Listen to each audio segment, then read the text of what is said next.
So there are two main types of cells, prokaryotes and eukaryotes. The prokaryotes are usually unicellular organisms, meanwhile the eukaryotes are usually multicellular. These eukaryotes are usually 10 times bigger than the prokaryote cells. The prokaryote cell. The prokaryote cell consists of a cell membrane, a plasma membrane. This is a plasma membrane. Then there's a cellular wall right here, which is, you almost can't see it. Here you see it. So, cellular wall.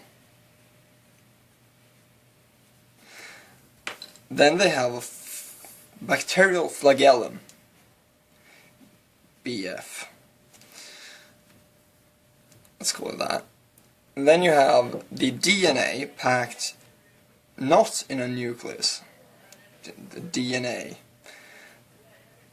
It's packed in a way that's very typical for prokaryote cells. They just bundle up in a circular way. And then all this is packed in cytoplasm. It's a liquid that is in here. And then, so all this is cytoplasm. And then you have these small plasmids. Plasmids, which contain extra DNA.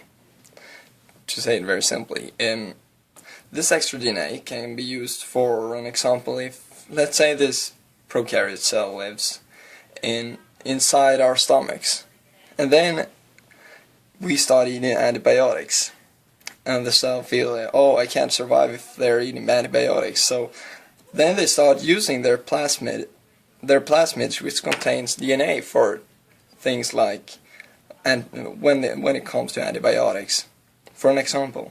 So then they start producing proteins so it can survive antibiotics, and then it has used its extra DNA, which is in these plasmids. Then these hairy things are, these hair-like things are to stick onto walls and to stick onto things, quite simply. So let's move on to the eukaryotes. So the eukaryotes are animal cells and plant cells. A and P. These animal cells consist out of a nucleus. So let's put that one there. Nucleus. And around this nucleus there is a certain network, the endoplasmatic reticulum, the ER. Right, you usually refer to as the ER. The ER.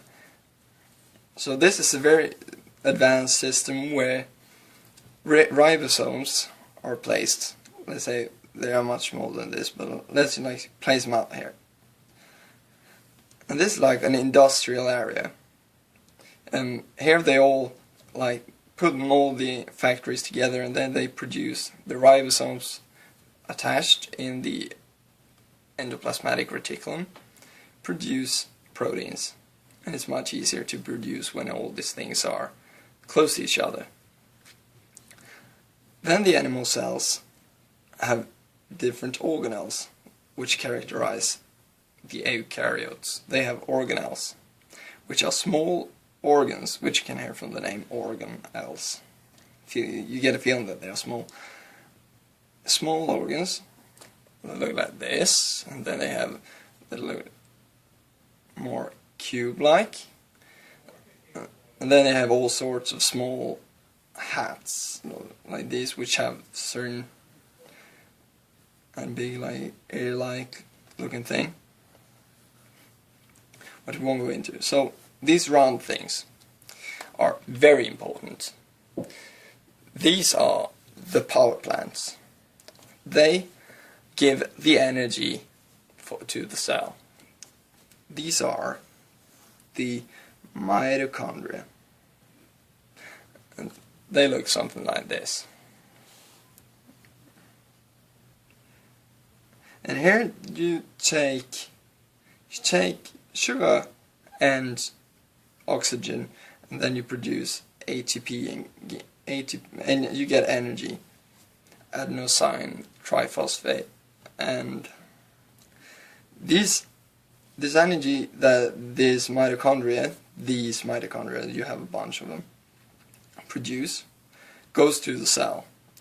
A funny thing to know is that these mitochondria used to be prokaryote cells, living all alone, but then they were absorbed into another prokaryote cell. They like attacked this bigger cell once for a really long time ago, 2 billion years ago, and they started evolving together and becoming the eukaryote cell, and therefore the origin of life as we know it.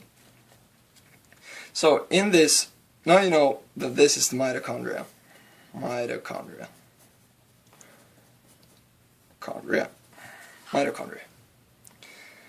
And then what is this cube then?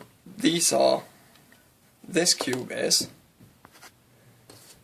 these small square-like things are lysosomes. I'll paint it really easy like this. Lysosomes.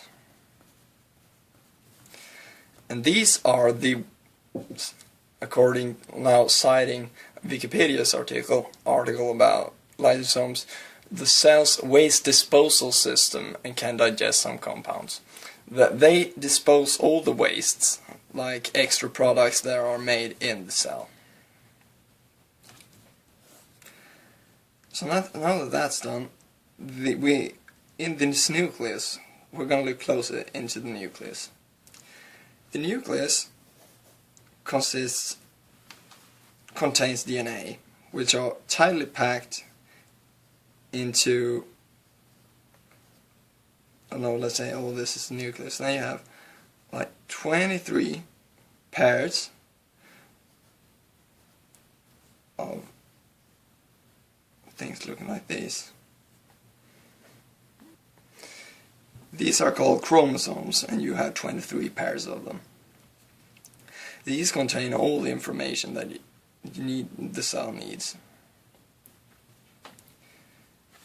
So that's about it for the animal cell. It also contains this. Then all this is placed in so-called cytoplasm, just as the prokaryote cell we looked at earlier.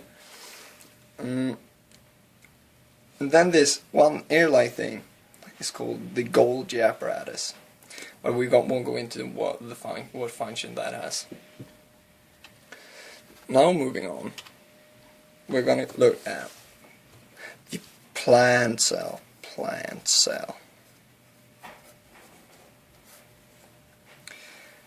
And what's so special about this then? So starting off, this is not called cytoplasm. In the plant cell, it is called vacuole. And this contains water, basically. Let's say it contains water. And when a plant cell when a plant is sad, it's dried out and hangs like this. It is because of the fact that this is dry. The vacuole is going very dry. It contains little water, and then it won't have the power to push out these walls in all different directions, and therefore it's going to go like this, shrink together, and that makes the plant look sad and turn down. Now, more important part. This is the mitochondria, as we just talked about. Has the same function, produces energy, but These eukaryote cells have one special thing about them. They contain another organelle that looks like the mitochondria, but contains a bunch of small dots. And these dots, this is the chloroplast, and this contains chlorophyll.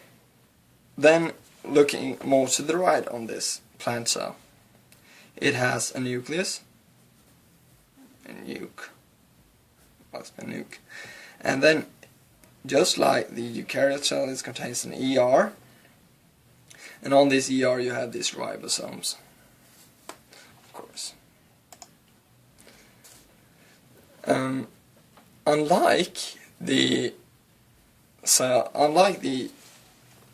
animal cell, this has a cellular wall, which protects it. It's quite thick. It looks something like this. And it protects the entire cell.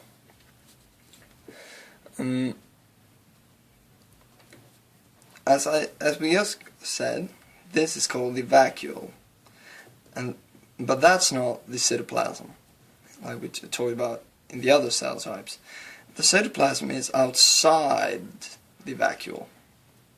This is the cytoplasm, cytoplasm.